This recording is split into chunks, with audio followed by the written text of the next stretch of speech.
오늘 주시는 하나님 말씀 사도행전 12장 1절에서 12절까지 말씀입니다. 우리 한 절씩 교독하겠습니다. 그때에 헤로드 왕이 손을 들어 교회 중에서 몇 사람을 해하려 하며 요한의 형제 야고보를 칼로 죽이니 유대인들이 이 일을 기뻐하는 것을 보고 베드로도 잡으려 할세 때는 무교절 기간이라. 잡음에 옥에 가두어 군인 내식인 네 배에 맡겨 지키고 6월절 후에 백성 앞에 끌어내고자 하더라. 이에 베드로는 옥에 갇혔고 교회는 그를 위하여 간절히 하나님께 기도하더라. 헤롯이 잡아내려고 하는 그 전날 밤에 베드로가 두 군인 틈에서 두 쇠사슬에 매여 누워 자는데 파수꾼들이 문 밖에서 옥을 지키더니 홀련히 주의 사자가 나타나매 옥중에 광채가 빛나며 또 베드로의 옆구리를 쳐 깨워 이르되 급히 일어나라 하니 쇠 사슬이 그의 손에서 벗어지더라. 천사가 이르되 띠를 띠고 신을 신으라 하거늘 베드로가 그대로 하니 천사가 또 이르되 겉옷을 입고 따라오라 한대 베드로가 나와서 따라갈새 천사가 하는 것이 생시인 줄 알지 못하고 환상을 보는가 하니라. 이에 첫째와 둘째 파수를 지나 시내로 통한 쇠문에 이르니 문이 저절로 열리는지라. 나와서 한 거리를 지나매 천사가 곧 떠나더라. 이에 베드로가 정신이 들어 이르되 내가 이제야 참으로 주께서 그의 천사를 보내어 나를 헤롯의 손과 유대 백성의 모든 기대에서 벗어나게 하신 줄 알겠노라 하여 깨닫고 마가라 하는 요한의 어머니 마리아의 집에 가니 여러 사람이 거기에 모여 기도하고 있더라. 아멘. 오늘 말씀은 이제 초대교회에서 일어났던 이 사도들의 순교와 박해에 대한 말씀을 하고 있습니다. 어느 날 헤로드 왕이 갑자기 요한의 형제 야고보 사도를 잡아서 바로 죽였다 이렇게 말하죠. 그러니까 야고보는 12사도 중에서 처음으로 첫 번째 순교하는 순교자가 됩니다. 그가 죽는 것을 보고 유대인들이 기뻐하고 좋아함으로 이랬어요. 이 사도가 잡혀서 죽는 것을 보고 유대인들이 좋아함으로 헤롯이 베드로까지 잡아야겠다. 베드로까지 잡아서 감옥에 가두었습니다. 그러니까 헤롯 왕은 그리스도인들을 잡아서 죽임으로 유대인들의 마음을 얻고자, 유대인들의 민심을 얻고자 함인 것이죠. 그리스도인들을 죽이면은 유대인들이 좋아하는구나. 더 잡았다는 거예요. 때는 무교절이라 며칠 뒤에 유월절이 되면 베드로는 이제 사형을 당합니다. 이제 예루살렘 교회에 큰 위기가 한번 온 것입니다. 5절 말씀을 보면 교회가 베드로를 위하여서 간절히 기도하는데 간절히라는 말, 헬라어의 에크노테스라는 말은 맹렬히라는 말이에요. 맹렬하게. 교회가 베드로를 위해서 감옥에 있는 베드로를 위해 기도하는데 아주 맹렬히 기도하였더라. 그랬더니 하나님 응답을 하시는데 사형당하기 전날 밤에 호련의 주의 사자가 그를 찾아와 그의 손에서 쇠사슬을 풀고 그를 깨워서 감옥 문을 열고 가는 데마다 문이 탁탁탁 열려지는데 베드로를 탈출시켜 주었단 말이죠.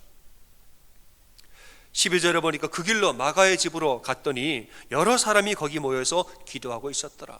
여기서 말하는 여러 사람, 헬라어의 히카노이라는 말은 아주 많은 사람이라는 뜻이에요. 마가의 집에서 아주 많은 성도들이 한두 명이 아닌 거예요. 아주 많은 성도들이 모여서 맹렬하게 간절한 마음으로 합심으로 베드로를 위하여서 기도하고 있었더라.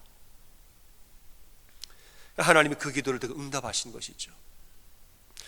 여러분, 오늘 우리가 눈여겨볼 것은 야고보와 베드로의 차이에 대한 이야기를 좀 하고자 합니다. 여러분, 야고보 사도가 죽는 것은 너무 간단하고 너무 빨리 죽어요. 단 한 절, 요한의 형제 야고보를 칼로 죽이니, 성경이 간단한 한마디밖에 나오지 않습니다. 요한의 형제 야고보를 칼로 죽이니, 이 끝이에요. 근데 베드로의 이야기는 길게 나오죠. 베드로가 이렇게 해서 저렇게 해서 이렇게 되어서 살아났고 뭘 역사하였더라. 길게 나오지요. 왜 그러느냐? 야고보의 순교는 아무것도 준비되지 않은 상황에서 갑자기 그냥 순식간에 일어난 일입니다. 오늘 소식도 없이 기미도 보이지 않더니 순식간에 잡혀서 순식간에 사형당했어요. 그러니까 성도들의 입장에서는 아무것도 우리가 못해보고 속수무책으로 당하고 만 것입니다. 그런데 두 번째로 베드로가 또 끌려가자 성도들 마음속에 이번에는 결코 당하지 말자. 야고보가 죽을 때는 너무 갑자기 일어난 일이라서 속수무책으로 당하고야 말았지만은 베드로가 또 끌려가니 이번에는 정신을 바짝 차리자. 이번에는 정신을 바짝 차리고 절대로 같은 방법으로 당하지 말자. 이러는 마음으로 마가의 집에 모여서 다 같이 뭘 했느냐? 간절히 맹렬히 기도했다는 거예요. 다 모여라 이 말이. 아주 많은 사람들이 모여서 다 같이 모여라. 맹렬하게 기도하였더라. 제자들은 그전에도 이런 적이 있었습니다. 예수님 잡히시던 날 밤에 겟셋마네 동산에 예수님 기도하실 때 제자들은 잠을 잤단 말이에요. 예수님이 기도하라 같이 기도하자 그랬는데도 잠을 잤단 말이 왜냐?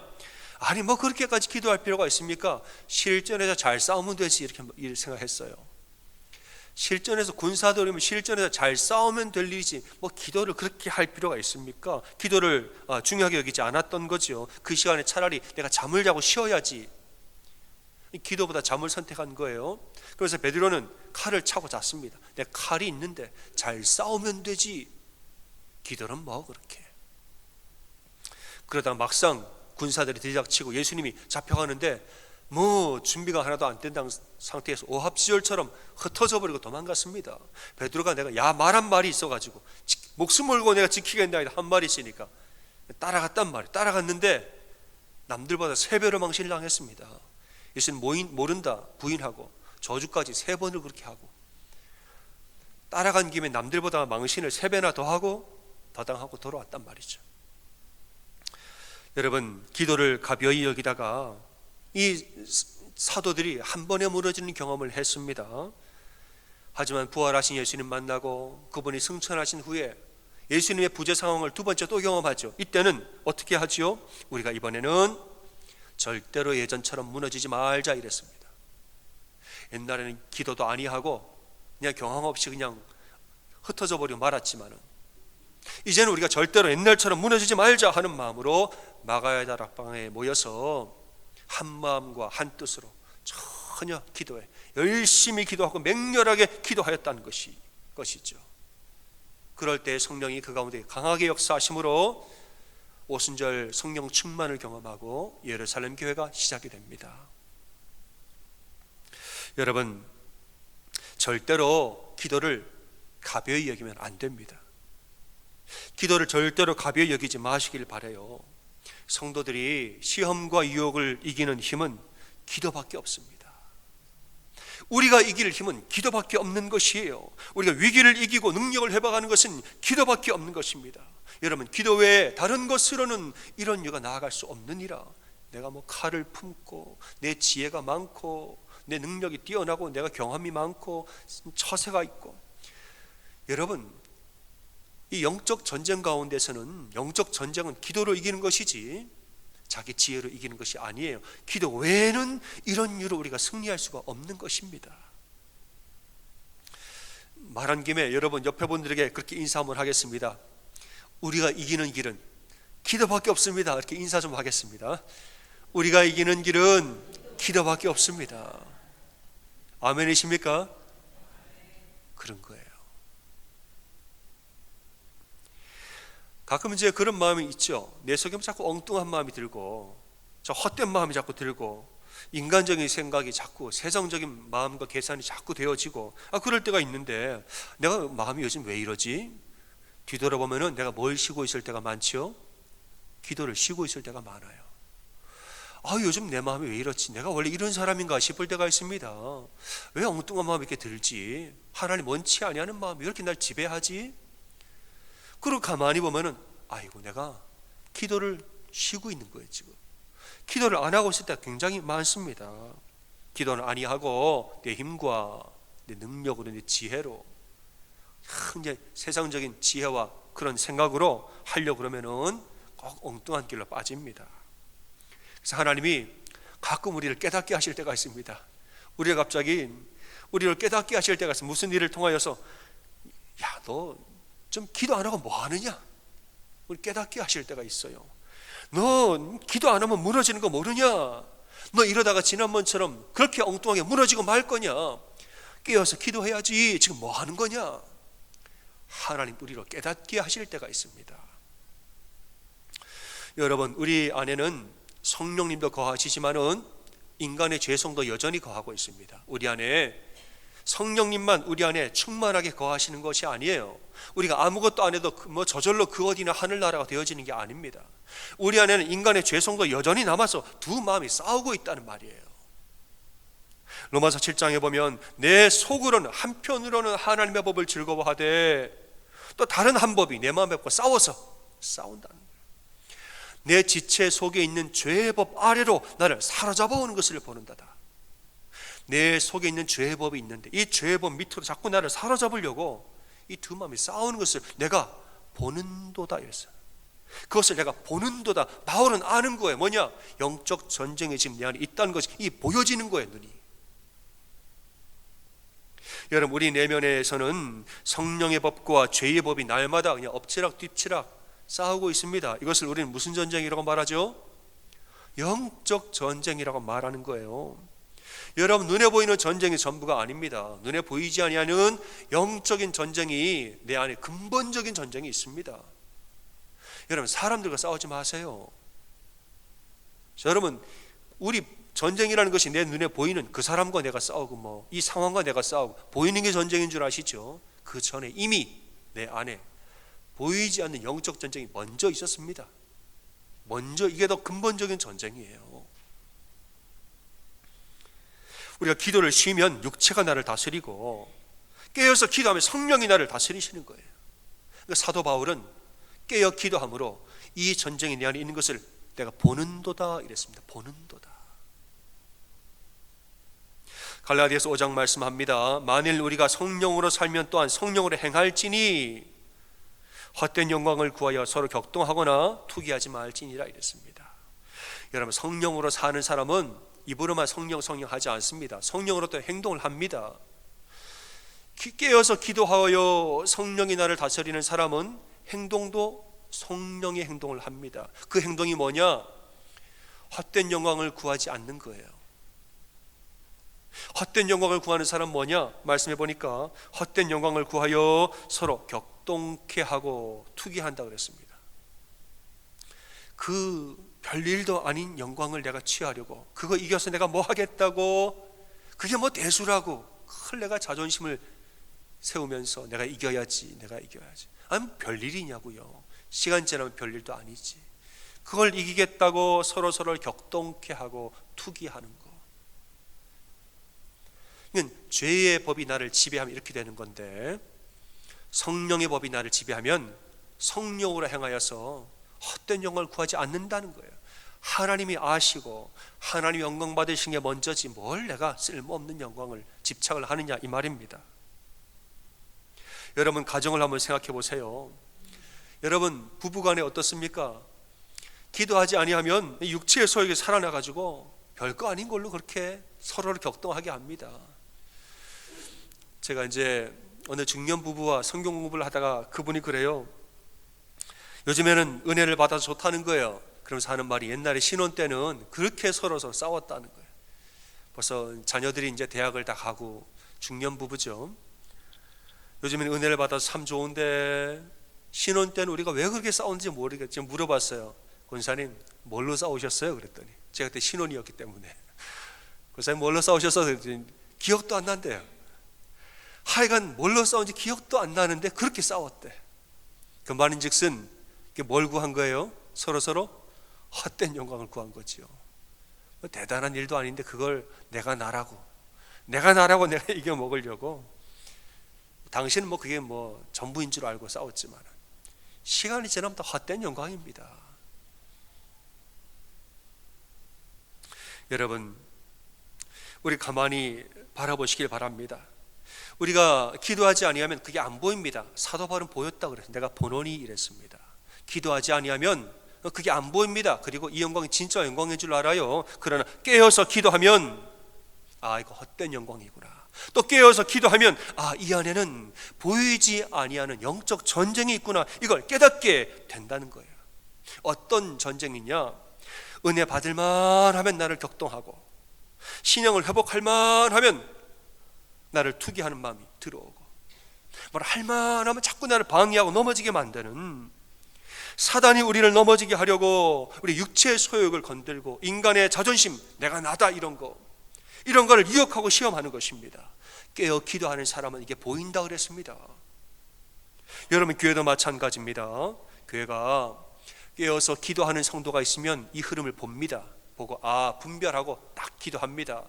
기도하는 사람이 없으면은 그냥 서로 헛된 영광을 위하여서 경록해하고 분노하는 거예요. 여러분, 사단은 우리를 미혹하고 시험하고 유혹합니다. 그런데 이 시험이 올 때에 분별하고 기도하셔야 돼요. 분별하지 아니하면 이 시험인 줄도 모르고 그냥 넘어가 버리고 마는 것입니다. 제가 고등학교 1학년 때에 처음으로 제가 중고등부 여름 수련회를 갔습니다.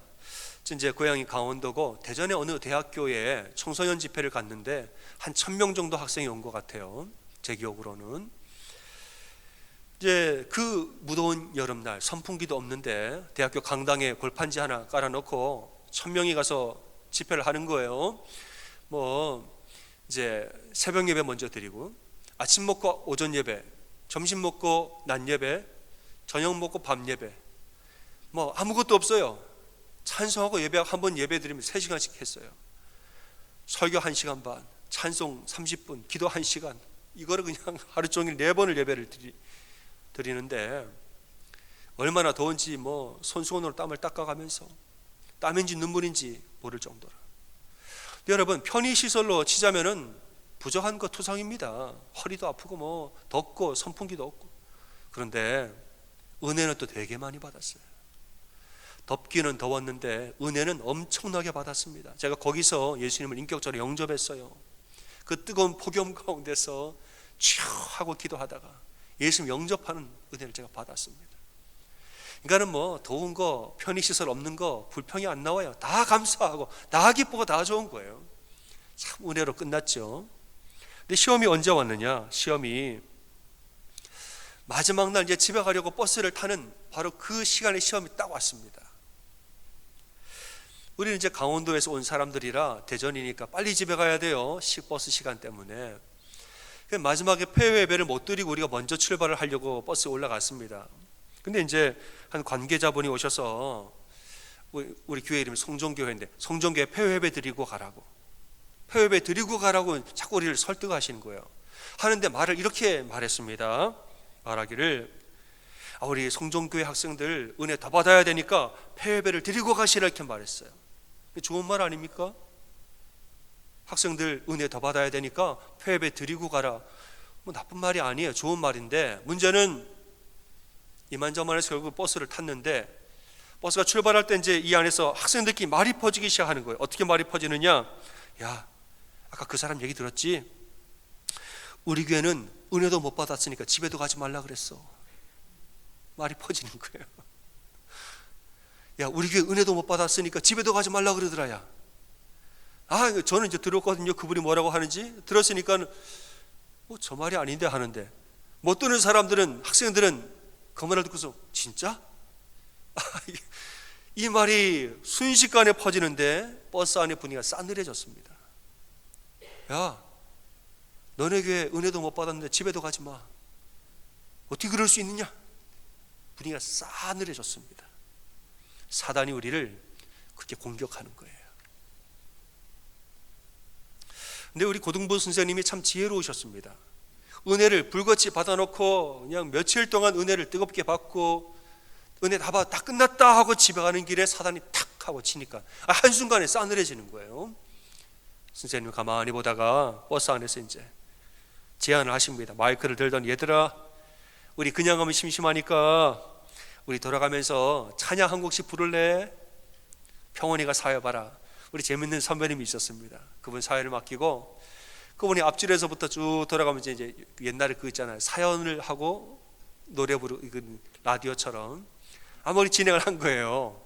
한 40명 우리 유스를 한 명 한 명 나는 이것 때문에 은혜 받았고 찬송하고 같이 부르고 이러면서 4시간 동안 찬송을 하면서 하니까 시험은 온데간데 사라지고 또 은혜가 확 하고 살아난 거예요.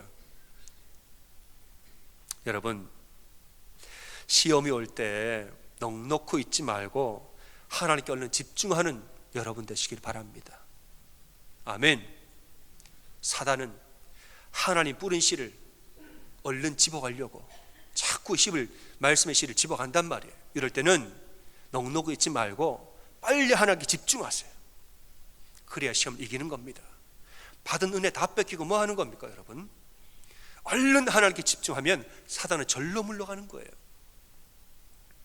그 이듬해 제가 고등학교 2학년 때, 이듬해 이제 두 번째 여름 수련회를 이번에는 이제 바닷가 근처에 한 작은 교회로 갔습니다.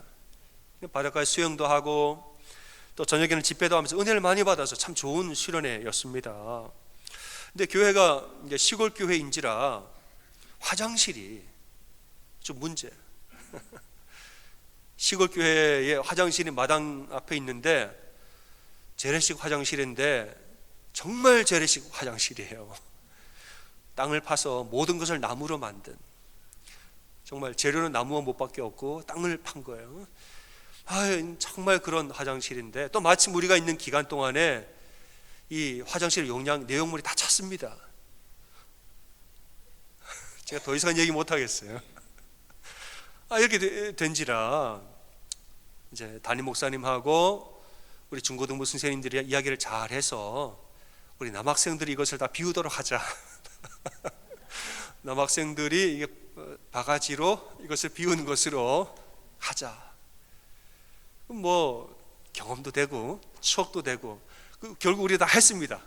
옆에 땅을 파서 다 우리가 처리를 다 했단 말이에요. 근데 우리끼리는 되게 재밌게 했어요. 막 웃으면서 또 뭐 튀겼다 안 튀겼다. 우리는 되게 재밌게 이제 그 일을 하고 나 기쁜 가운데 우리는 남학생 했습니다. 이게 은혜가 되죠. 근데 다 하고 이제 저녁 먹는 시간에 또 이제 역사를 시작하는 거예요. 저녁 먹는 시간 누가 말을 퍼뜨리기 시작을 하는데 이렇게 말하는 거예요. 야, 아까 목사님 이야기하는 거 봤냐? 화장실 청소한 거 말이야. 목사님이 너네가 치웠으니 너네가 치우라 그러더라. 그렇게 얘기를 또 도는 거예요. 목사님 말하기를 너네가 치웠으니 너네가 치워라고 그러더라고. 이게 말이 돼? 또 이러는 거예요. 이게 또 밥 먹다가 학생 사이 쫙 또 말이 금방 쫙 퍼집니다. 그 말 때문에 밥 먹는 내내 마음이 싱숭생숭해지고 그 말을 듣더니 사람들이, 우리 아이들이 또 참고 있었던 지나갔던 불평을 하나하나 또 하기 시작하는 거예요. 근데 제가 이걸 보고 단번에 깨달았습니다. 이거 1년 전에 제 경험이 있지 않습니까?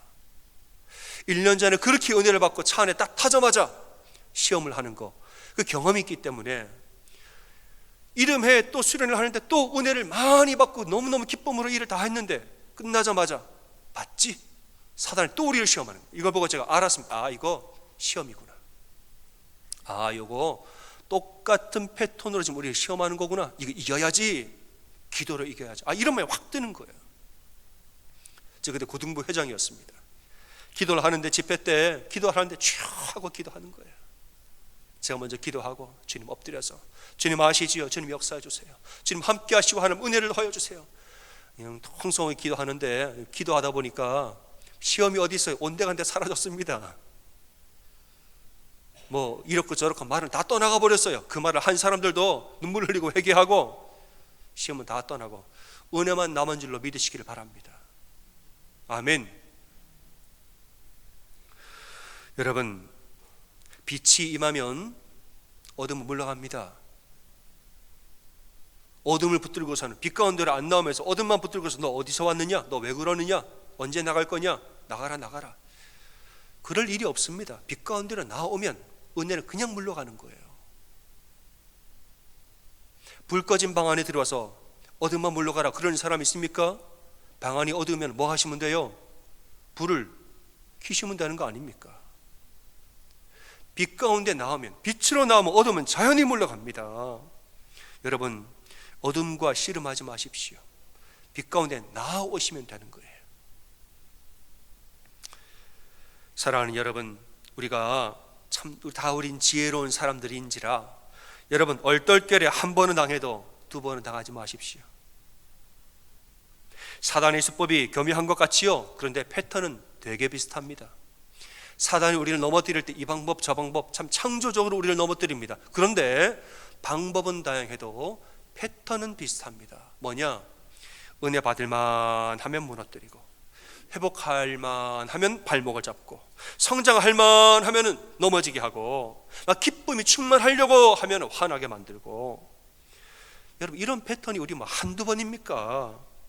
이것은 전부 다 어떤 전쟁이에요? 영적인 전쟁인 것이에요. 우리를 넘어지게 하려는 영적인 전쟁이란 이 말입니다. 이런 반복되는 패턴을 우리가 안다면, 이것이 우리 눈에 보여진다면 가만히 앉아 당하지 말고 깨어서 기도하셔야 되는 것입니다. 좀 더 눕자, 좀 더 자자 하지 말고 여러분 새벽 예배 나오세요. 여러분 마음이 어떻게 흔들리고 왜 집에서 혼자 그러고 앉아 있냐는 거죠. 좀 더 눕자, 좀 더 자자. 그럴수록 어둠은 더 깊어지고 어둠 가운데 파묻히는 것입니다. 이럴 때는 주님, 내가 죽어도 주를 위하여 죽고 살아도 주를 위하여 삽니다. 죽고 사는 것은 주님 손에 있으니 나는 새벽 예배 나갑니다. 여러분 나오셔야 되는 거예요. 집에 가는 길에 교회를 들어서 기도하시고 예배를 사모해서 계속 말씀과 예배 앞에 나오셔야 되는 거예요. 여러분, 제가 주중 예배를 사모하시라 괜히 하는 말이 아닙니다. 주중 예배를 사모하셔야 돼요. 여러분, 수요 저녁 예배를 사모하시고 토요 새벽 예배를 사모하셔야 돼요. 여러분, 혼자서 어둠 가운데 씨름하지 말고 예배를 사모하고 말씀을 사모하고 빛을 사모하여서 예배 가운데 나오세요. 그 가운데 은혜가 임하는 줄로 믿으시길 바랍니다.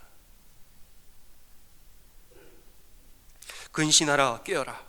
너희 대적 마귀가 우는 사자같이 두루다니며 삼킬 자를 찾나니 너희는 믿음을 굳건하게 하여 그를 대적하라 이랬습니다. 마귀는 여기저기 다니면서 삼킬 자를 찾는다 그랬어요. 오늘은 누구를 타겟으로 삼아서 삼켜버릴까? 오늘은 누구를 삼을 타겟을 찾아다닌다 그랬습니다. 하지만 여러분 염려하지 마십시오. 믿음을 굳건하게 하여서 예수의 이름으로 대적하라. 대적할 때에는 사단이 그 길로 물러가는 줄로 믿으시길 바랍니다. 대적하라고 그랬어요. 대적하지 아니하면 나 혼자 끙끙 앓고 안 된다는 거예요. 깨어 기도하고 믿음을 굳건히 하여서 예수의 이름으로 대적할 때에는 사단은 한 길로 왔다가 10길로 도망가는 것이에요. 여러분, 기도하지 않은 사람은 자꾸 사람과 싸웁니다. 기도하지 않는 사람은 사람과 싸워요. 그게 전쟁인 줄 알고. 그러나 기도하는 사람은 사단과 싸웁니다. 그게 영적 전쟁인 줄 아는 거예요. 기도하지 않으면 사람만 보입니다. 그러나 깨어 기도하면 사단의 유혹과 사단의 패턴과 사단의 흐름이, 그 움직임이 우리 눈에 보여집니다. 헛된 영광을 위하여서 나를 격동케 하는 사단의 이 괴계와 이 역사가 우리 눈에 보여지는 것입니다. 여러분, 이런 영적 전쟁, 이런 시험은 내 힘으로 이기는 것이 아니라 하나님의 은혜로 이기는 것입니다. 에베소서 6장 말씀합니다. 끝으로 너희가 주 안에서와 그 힘의 능력으로 강건하여지고 마귀의 관계를 능히 대적하기 위하여서 하나님의 전신갑주를 입으라 이랬습니다. 마귀의 관계를 대적하기 위해서는 뭘 입으래요? 하나님의 전신갑주를 입으라. 내 능력을 입으라는 게 아니에요. 내 지혜를 입으라, 나의 처사와 나의 경험을 입으라가 아니라 하나님의 전신갑주를 입으라라고 말하고 있습니다. 우리의 씨름은 혈과 육을 상대하는 것이 아니요 하늘에 있는 악의 영들을 상대함이라 이랬어요. 우리는 여러분 사람과 싸우는 게 아닙니다. 가장 먼저 내 안에 나를 유혹하는 악의 영과 싸우는 것이에요. 은혜 받을 만하면 넘어뜨리고 서로 사랑할 만하면 미워하게 하고 부응할 만하면 분열시키고 하나님 앞에 나아가려고 회복할 만하면 또 발목을 잡고 열심히 뭘 하려고 하면 시험 들게 하고. 이 똑같은 패턴 아닙니까? 방법은 여러 가지지만 패턴은 비슷해요. 여러분, 사랑하는 여러분, 내 삶에서 이런 일들이 일어나면은 속히 기도를 회복하는 여러분 되시길 바라요. 예전처럼 여러분 허무하게 무너지지 말고 얼른 정신을 차리고 기도를 회복하시길 바랍니다. 사도들은 겟셋마네 동산에서 얼떨결에 도망친 후에 정신을 차리고 기도했습니다. 우리가 다음에는 절대로 이렇게 얼떨결에 무너지지 말자, 모여서 간절히 기도하는 가운데 성령 충만의 역사를 경험합니다. 예루살렘 교회 얼떨결에 얼떨결에 야고보 사도를 보냈습니다. 그러나 베드로까지 잡혔을 때는 정신을 번쩍 차리고 이번에는 우리가 당하지 말자 맹렬하게 다 모여서 기도했는데 그 기도로 베드로가 풀려나는 기적을 경험하게 됐다는 거예요. 사랑하는 여러분, 깨어 기도하는 여러분 되시기를 바랍니다. 누가 그랬습니다. 기독교는 기도교라고 그랬어요. 그죠? 말 되지요? 기독교는 무슨 교요? 기도교예요. 기도에 능력이 있고 힘이 있는 거예요. 기도는 무한한 인간을 유한한 하나님의 능력에 연결하는 통로라 이겁니다. 우리 안에는 살아계신 하나님의 능력이 있습니다. 기도하지 아니하면 하나님 앞에 나가서 뭘 좀 하실 수 있거든 이렇게 기도해요. 그러나 간절히 기도하고 기도에 능한 사람은 뭐 하느냐? 기도하면서 할 수 있거든. 무슨 말이냐? 믿는 자에게 능치 못할 일이 없느니라. 이렇게 기도하는 겁니다. 여러분, 그리스도인들은 자기 힘으로 살지 않습니다. 우리는 은혜로 사는 사람이에요. 우리 뭘로 살지요? 은혜로 살아요. 은혜가 아니면 하루도 우리는 온전히 살 수 없습니다. 성도들의 거룩한 인생은 은혜로 되어지는 거지 내 힘으로 되어지는 것 아닙니다. 여러분, 시험과 유혹도 은혜로 이기는 거예요. 여러분, 하나님의 은혜로 또 깨어 기도함으로 시험과 유혹을 이기고 강건케 되는 여러분 다 되시기를 주님의 이름으로 축원합니다. 아멘.